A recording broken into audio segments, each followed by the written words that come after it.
Hello students, पिछली class में हम लोग परसेंटेज कंपोजिशन ऑफ कंपाउंड्स के बारे में पढ़ रहे थे। परसेंटेज कंपोजिशन ऑफ कंपाउंड्स के बारे में पढ़ रहे थे और परसेंटेज कंपोजिशन ऑफ कंपाउंड में हमने आपको बताया था कि कोई भी कंपाउंड है, जैसे मान लो ग्लूकोज है C6H12O6, तो ये ग्लूकोज अलग अलग एलिमेंट्स,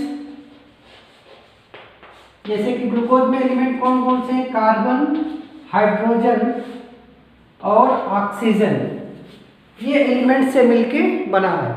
और इसमें टोटल जो ग्लूकोज का मॉलिक्यूलर मास है वो 180 है और 180 में से कार्बन का कंट्रीब्यूशन है 6 × 12, ऑक्सीजन का है 6 × 16 और हाइड्रोजन का है 1 × 12।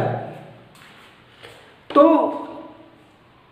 जितने भी कंपाउंड हैं वो अलग अलग एलिमेंट से मिलके बने होंगे और अगर इस कंपाउंड का मास हम लोग 100 मान के चले कि ये अगर 100 है तो इस 100 में कार्बन का कितना कंट्रीब्यूशन है, ऑक्सीजन का कितना कंट्रीब्यूशन है और हाइड्रोजन का कितना कंट्रीब्यूशन है, ये अगर निकाल ले मास का कंट्रीब्यूशन, तो यही कहलाता है composition of compound.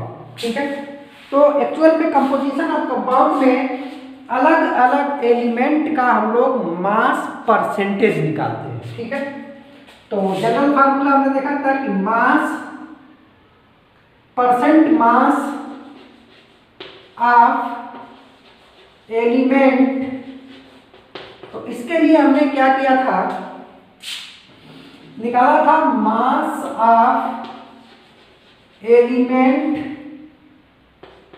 In compound, कि इस कंपाउंड में एलिमेंट का मास कितना है, डिवाइड किया था टोटल मास ऑफ कंपाउंड या टोटल मास ऑफ कंपाउंड को ही हमने बोला था molar mass of compound, molar mass of compound और into 100।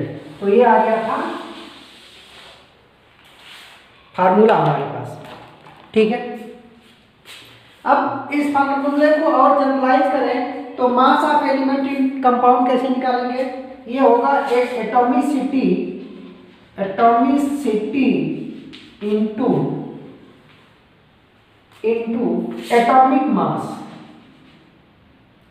Atomic mass divided by molar mass into 100। ठीक है, तो इस तरह से हम लोग किसी भी कंपाउंड में एलिमेंट का मास परसेंट निकाल सकते हैं और कंपाउंड में एलिमेंट का मास परसेंट निकालना ही कहलाता है उसका परसेंटेज कंपोजिशन। ठीक है, अब इस पे आपसे कई तरह से क्वेश्चन पूछे जाएंगे। कोई कंपाउंड दे देगा और कहेगा कि इस कंपाउंड में किसी एक पर्टिकुलर एलिमेंट का या एक से ज्यादा का आपसे पूछेगा कि बताओ मास परसेंट क्या है। जैसे मान लीजिए हमने वाटर लिया H2O, तो इसमें कहेगा कि वाटर के अंदर ऑक्सीजन का मास परसेंट क्या है, परसेंट मास ऑफ ऑक्सीजन। तो अभी हमने पढ़ा कि इस कंपाउंड के अंदर ऑक्सीजन का मास कितना है, उसकी ऑक्सीजन की एटॉमिसिटी 1, ऑक्सीजन का एटॉमिक मास 16 और इसका मॉलिक्यूलर मास 18 × 100। ठीक है, सिमिलरली आप ग्लूकोज ले लो C6H12O6, इसमें अगर परसेंटेज ऑफ कार्बन निकालना है, कार्बन की एटॉमिसिटी ग्लूकोज में 6, atomic mass 12, total mass glucose का 180 × 100। Similarly percentage of hydrogen, atomicity कितनी 12, एटॉमिक मास 1, टोटल 180 इंटू 100। इसी तरह से हम लोग ऑक्सीजन का भी निकाल सकते हैं, कितना हो जाएगा 6, 16, 180 इंटू 100। ठीक है, तो इस तरह से हम लोग किसी भी कंपाउंड का परसेंटेज कंपोजिशन निकाल सकते हैं। ठीक है, अब इसमें आपको ध्यान क्या देना है, परसेंटेज कंपोजिशन में कुछ एक कंपाउंड में वाटर ऑफ क्रिस्टलाइजेशन करके पूछता है। जैसे मान लीजिए आपने पढ़ा है कॉपर सल्फेट, POP जिसको बोलते हैं, कैल्शियम CaSO4 डॉट 2H2O, फिर CaSO4 डॉट हाफ H2O। ठीक है, फिर उसके बाद green vitriol FeSO4 dot 7H2O, blue vitriol CuSO4 dot 5H2O, white vitriol ZnSO4 dot 7H2O, washing soda Na2CO3 dot 10H2O। तो ये जो डॉट H2O है, इस पार्ट को हम लोग बोलते हैं water of crystallization, water of crystallization. ठीक है, वाटर ऑफ क्रिस्टलाइजेशन। और भी ढेर सारे कंपाउंड हैं जिनमें वाटर ऑफ क्रिस्टलाइजेशन होता है। ये क्या बेटा, ये है जिप्सम, ये है POP, ये क्या है ग्रीन विट्रियल, ये है ब्लू विट्रियल, ये व्हाइट विट्रियल और ये है वॉशिंग सोडा। ठीक है, तो कभी कभी तो आपसे यही पूछ देगा, इनमें से कोई भी नाम देगा, जैसे कह देगा कि जिप्सम के अंदर जो वाटर ऑफ क्रिस्टलाइजेशन है उसका परसेंटेज बताओ। तो अब आपको जो वाटर ऑफ क्रिस्टलाइजेशन 2H2O हो, इसको एक सिंगल यूनिट अब ट्रीट करना पड़ेगा।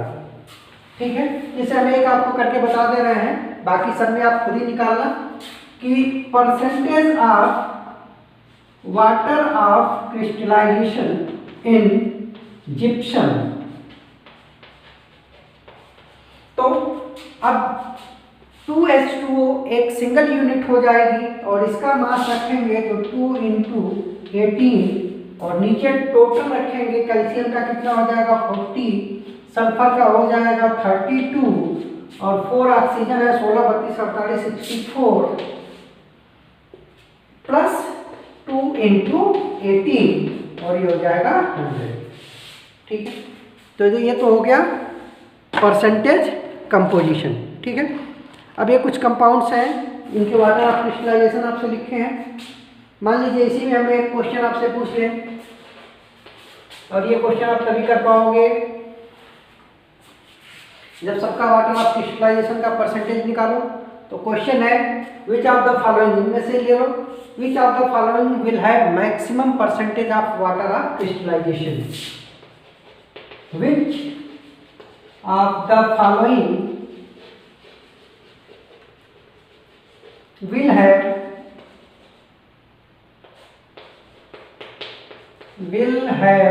maximum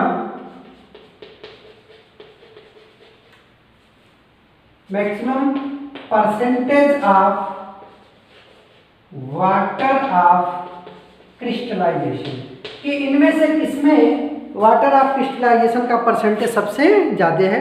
तो यही तरीका है, आप एक एक का निकालेंगे और फिर उसको कंपेयर कर लेंगे कि किसमें वाटर ऑफ क्रिस्टलाइजेशन सबसे ज़्यादा आता है। ठीक है ना, दूसरा हमारा इसमें कॉन्सेप्ट है concept of minimum molecular mass. Next concept है concept of minimum molecular mass. देखो पहले हम सिंपल बात कर लें कि क्या होता है, फार्मूले से बात कर लें, फिर मैं आपको समझाता हूँ। जैसे हम लोग परसेंटेज बाय मास या परसेंटेज मास ऑफ एलिमेंट निकालते थे, तो इसका फार्मूला हमने अभी लिखा है atomicity into atomic mass divided by molecular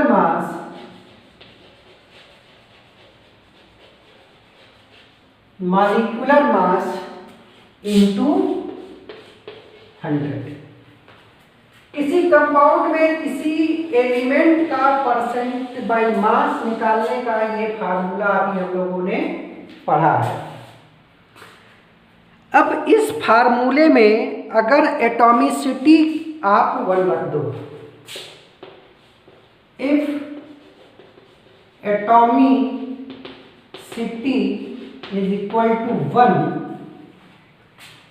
then जो मॉलिक्यूलर मास होगा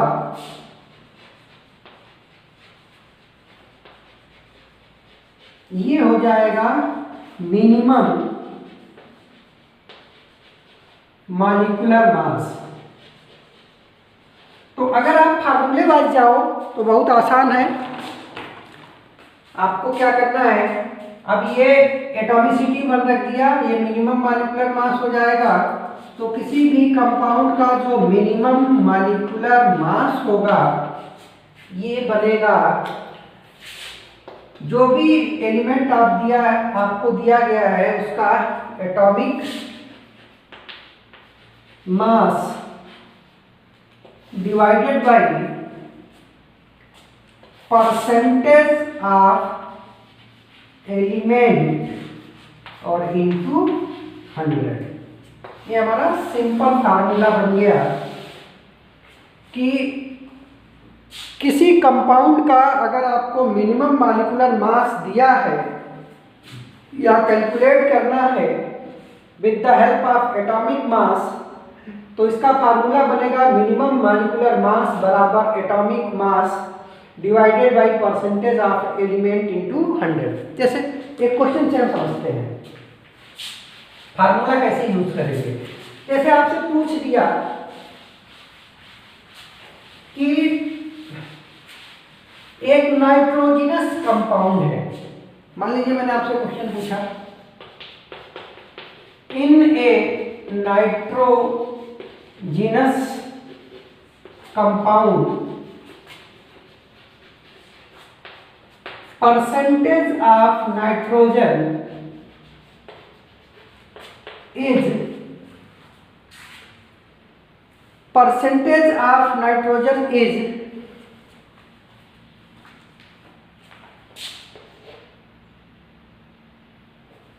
0.007%, then calculate minimum molecular mass of compound। तो अगर आपको फार्मूला याद है तो कुछ नहीं करना है,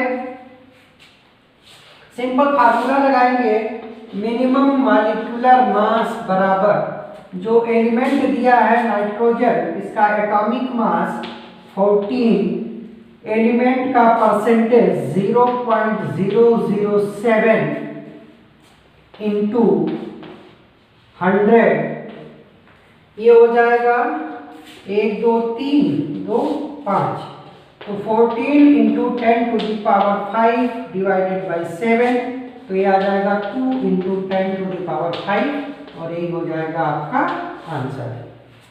ठीक है, तो ये तो फार्मूला से गए। अब हम समझते हैं मिनिमम मॉलिक्यूलर मास का मतलब क्या है। ये फार्मूला अगर हम एक जनरल तरीके से करें, हम फार्मूला भूल गए तो हमें क्या करना है, तो सुनो।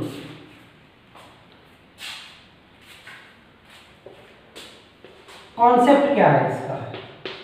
कॉन्सेप्ट ऑफ मिनिमम मॉलिक्यूलर मास, कि मिनिमम मॉलिक्यूलर मास का कॉन्सेप्ट क्या है। देखो बेटा, अभी हमने कहा कि मॉलिक्यूलर मास मतलब मॉलिक्यूल, मॉलिक्यूल मतलब कंपाउंड। तो कोई भी कंपाउंड है, ये कंपाउंड डिफरेंट एलिमेंट्स से मिलके बना होगा। कंपाउंड के अंदर डिफरेंट एलिमेंट होंगे। जैसे अभी हमने देखा था कि ग्लूकोज के अंदर कार्बन था, हाइड्रोजन था और ऑक्सीजन था। अब मान लो आपको एक कोई कंपाउंड का नाम वो बोलेंगे, कहेंगे अननोन कंपाउंड है, या कोई बड़ा सारा कंपाउंड बता देंगे, जैसे हीमोग्लोबिन बता दिया, इंसुलिन बता दिया, इंसुलिन बता दिया, थायरॉक्सिन बता दिया, कोई एक बड़ा सा कंपाउंड जिसका आपको मॉलिक्यूलर फार्मूला कुछ नहीं पता है वो बताएंगे। और इस कंपाउंड को बनाने वाले डिफरेंट एलिमेंट में से कोई एक एलिमेंट, मान लो X, इसका आपको परसेंटेज मास दे देंगे, मास परसेंट दे देंगे, और पूछेंगे कि इस कंपाउंड का मिनिमम मॉलिक्यूलर मास कितना होगा। फॉर्मेट समझो क्वेश्चन का। आपसे क्या कहा जाएगा, कोई एक कंपाउंड का नाम बताएंगे। जैसे मान लो उन्होंने हीमोग्लोबिन बोल दिया, इंसुलिन बोल दिया, थायरॉक्सिन बोल दिया, या बोल दिया कि कोई एंजाइम है, या बोल दिया कोई अननोन कंपाउंड है। तो इस कंपाउंड में जो भी एलिमेंट, डिफरेंट एलिमेंट होंगे, उनमें से किसी एक एलिमेंट का परसेंटेज बाय मास बता देंगे। और आपसे ये पूछा जाएगा कि बताओ बेटा कि इस कंपाउंड का मिनिमम मॉलिक्यूलर मास क्या होगा। मिनिमम मॉलिक्यूलर मास, मिनिमम माने कम से कम। अब इसका यही कॉन्सेप्ट है कि कम से कम मॉलिक्यूलर मास आपको लेना है, तो उसके लिए ये जो एलिमेंट है इसका भी मिनिमम होना चाहिए, तभी तो मिनिमम होगा। भाई कंपाउंड जो है डिफरेंट एलिमेंट से मिलके बना है। अब आप चाहते हो कि कंपाउंड का मास मिनिमम आए, तो डिफरेंट एलिमेंट का मास भी मिनिमम रखना पड़ेगा। और डिफरेंट एलिमेंट में जो एक एलिमेंट है इसका मिनिमम मास कितना होगा, जब उसका एक एटम होगा, उसका एक एटम होगा। तो अब आप ये मान के चलेंगे कि इस एलिमेंट का एक एटम इस कंपाउंड के अंदर रखना है, और एक एटम रखने से इसका जो मास बनेगा वही होगा मिनिमम मॉलिक्यूलर मास। और एक एटम रखने का मतलब, एक एटम मतलब कितना मास रखना है, इसके एटॉमिक मास के बराबर। तो इसके एटॉमिक मास के बराबर मास आप इसमें रखो, और जो भी आ जाए वो होगा उसका मिनिमम मॉलिक्यूलर मास। जैसे सपोज करो, कुछ एक एग्जांपल हम लेके चलते हैं।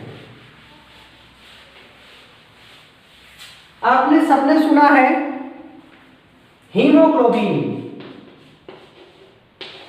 हीमोग्लोबिन, और हीमोग्लोबिन में आयरन होता है। मान लो हीमोग्लोबिन के अंदर आयरन का जो परसेंटेज है वो 0.33% है। तो आपको हीमोग्लोबिन का मिनिमम मॉलिक्यूलर मास कैलकुलेट करना है। एक और क्वेश्चन ले लो, मान लो अपने पास इंसुलिन है। इंसुलिन हार्मोन होता है, इसमें सल्फर एलिमेंट होता है।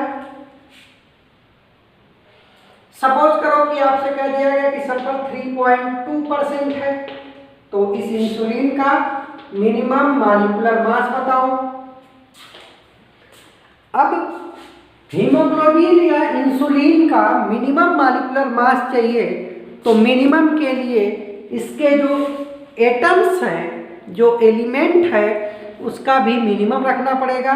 और एक एटम का मिनिमम एक ही हो सकता है, क्योंकि हम लोग एटम को डिवाइड नहीं कर सकते। तो हम क्या करेंगे कि एक सल्फर एटम इसमें रखेंगे, आयरन का एक एटम इसके अंदर रखेंगे, और आयरन के एक एटम की वजह से इसका जो भी मास आता है वही इसका मिनिमम मॉलिक्यूलर मास हो जाएगा। ठीक है, अब कैसे रखते हैं, कैसे कैलकुलेट करते हैं? देखो, इसका मतलब क्या है कि हीमोग्लोबिन के अंदर आयरन 0.33% है। इसका मतलब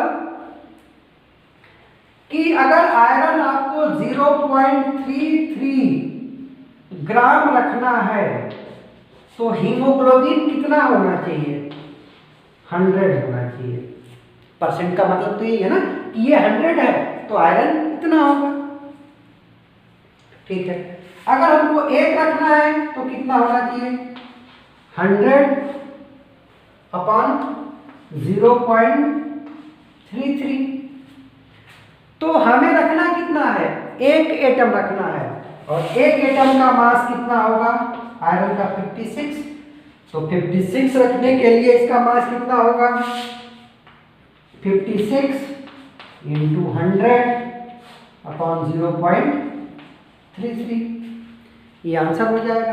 सिमिलरली इंसुलिन के केस में इंसुलिन का मिनिमम मॉलिक्यूलर मास निकालना है, तो सल्फर का एक एटम और एक एटम का मतलब 32 रखना है हमको इसके अंदर। अब परसेंटेज का मतलब क्या है कि अगर हमको 3.2 सल्फर रखना है तो इंसुलिन लेना पड़ेगा 100। तो एक के लिए 100 अपॉन 32 3.2, और मिनिमम के लिए हमको एक एटम रखना पड़ेगा, और एक एटम का मास होता है 32। तो 32 के लिए कितना हो जाएगा? 32 इंटू 100 अपॉन 3.2। देखो तो बेटा, ध्यान से देखो, वही फार्मूला आया कि नहीं? ये भी हमने मिनिमम मॉलिक्यूलर मास निकाला है, और ये भी मिनिमम मॉलिक्यूलर मास निकाला है। तो जनरल फार्मूला मिनिमम मॉलिक्यूलर मास बराबर क्या निकल के आ रहा है? 56 32। ये 56 आयरन के केस में क्या है? Atomic mass. 32 सल्फर के केस में क्या है? Atomic mass. तो क्या निकल के आया? Atomic mass. Atomic mass into 100 यहां भी है, इंटू 100 यहां भी है, यानी कि जनरल फार्मूले में भी 100 होगा। नीचे 0.33 क्या है? परसेंटेज है आयरन का। 3.2 क्या है? परसेंटेज है सल्फर का। तो नीचे क्या आ जाएगा? Percent mass of element. तो यही चीज तो हमने फार्मूले से भी पढ़ी थी। अब जिस तरीके से आपको समझ में आए आप इसको कर सकते हो आसानी से। आप चाहे तो परसेंटेज कंपोजिशन से, जो परसेंटेज कंपोजिशन में परसेंटेज मास का फार्मूला था उसमें एटॉमिसिटी 1 रख लो, तो मॉलिक्यूलर मास बन जाएगा मिनिमम मॉलिक्यूलर मास। या डायरेक्ट आप मिनिमम मॉलिक्यूलर मास का मतलब निकाल के चलो कि इसका मिनिमम रखना है। इसका मिनिमम रखने के लिए जो एटम है उसका मिनिमम होना चाहिए, उसका मिनिमम मतलब एक एटम। तो एक एटम का मास इसके अंदर रखेंगे, एक एटम के मास रखने से जो मास बनेगा वही मिनिमम मॉलिक्यूलर मास हो जाएगा। ठीक है, इस पे आपसे खूब सारे क्वेश्चन पूछे जाएंगे। जैसे एक दो क्वेश्चन हम लोग करते हैं।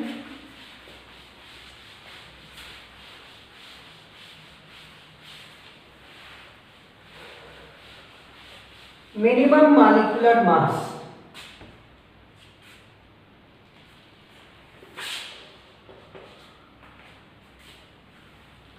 जैसे कहेंगे कि परसेंटेज ऑफ सिलीनियम, ये एक एलिमेंट है, परसेंटेज ऑफ सिलीनियम इन पर ऑक्सीडेज ये एक एंजाइम का नाम है। Percentage of selenium in peroxidase enzyme is 1। Then calculate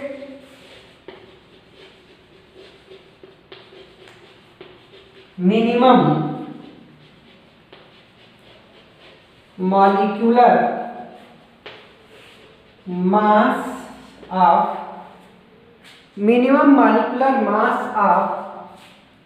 enzyme. तो एंजाइम का मिनिमम मॉलिक्यूलर मास आपको बताना है। अब आपके पास दो तरीके हैं, एक डायरेक्ट फार्मूला है, परसेंटेज या मिनिमम मॉलिक्यूलर मास बराबर एटॉमिक मास सेलेनियम का कितना होता है 79 होता है, डिवाइडेड बाई 1 और इंटू 100, तो 7900 आंसर हो जाएगा। ठीक है, चलो फार्मूला ढूंढ ले।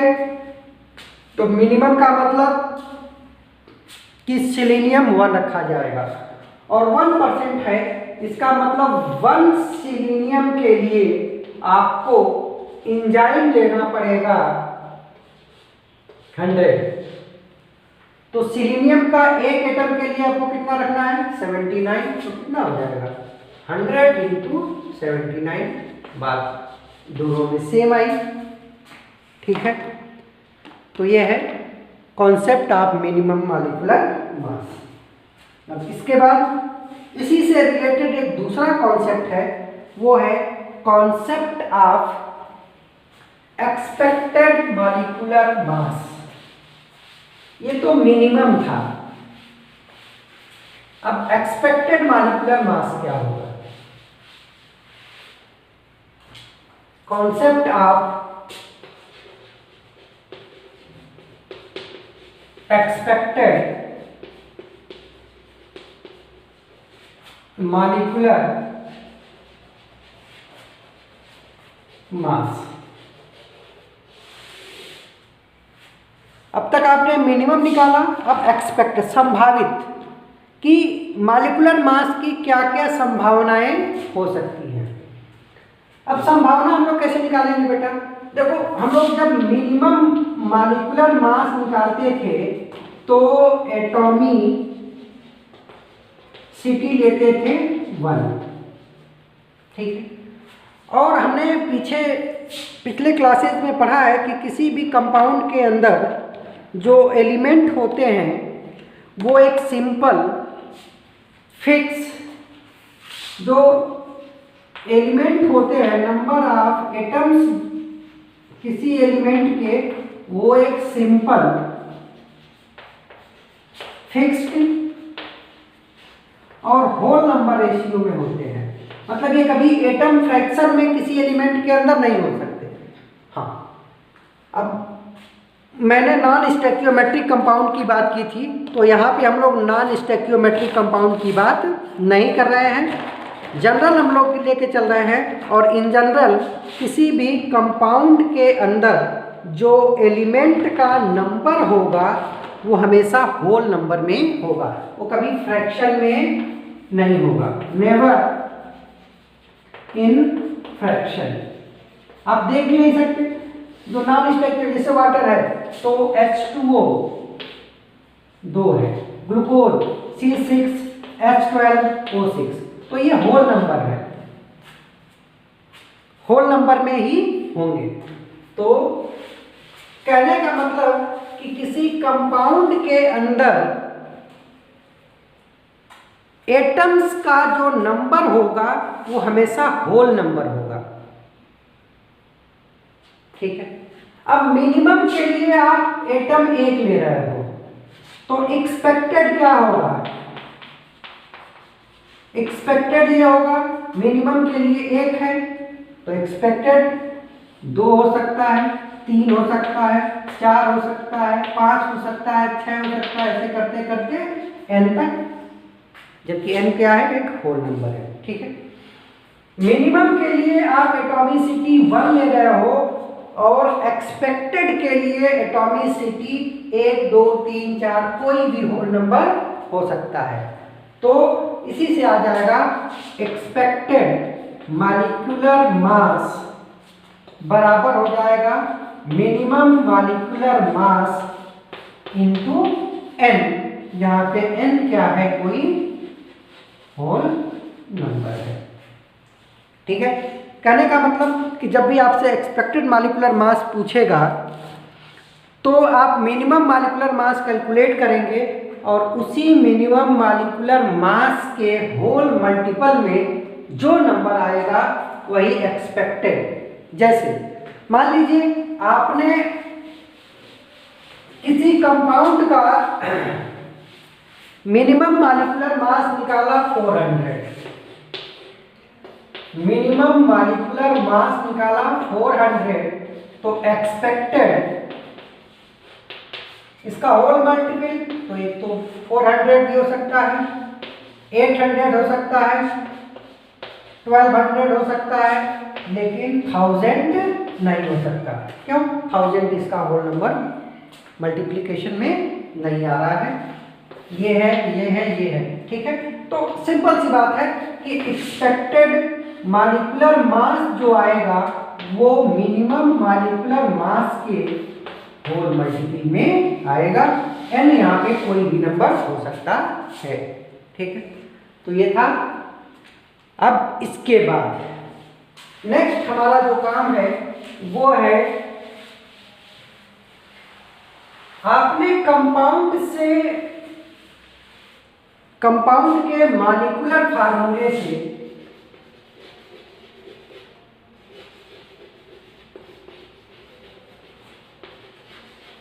उसका परसेंटेज कंपोजिशन बता दिया। तो अब उल्टा काम करेंगे। परसेंटेज कंपोजिशन अगर पता है तो अब हमको निकालना है उसका मॉलिक्यूलर फार्मूला। ठीक है, अभी तक हम लोगों ने मॉलिक्यूलर फार्मूला जैसे ग्लूकोज था C6H12O6, तो इससे हमने कार्बन का परसेंटेज, हाइड्रोजन का परसेंटेज, ऑक्सीजन का परसेंटेज निकाल लिया। अब उल्टा काम करेंगे, कार्बन का, हाइड्रोजन का और ऑक्सीजन का परसेंटेज से ये फार्मूला निकालेंगे और ये हम लोग करेंगे नेक्स्ट टर्म पे। Thank you.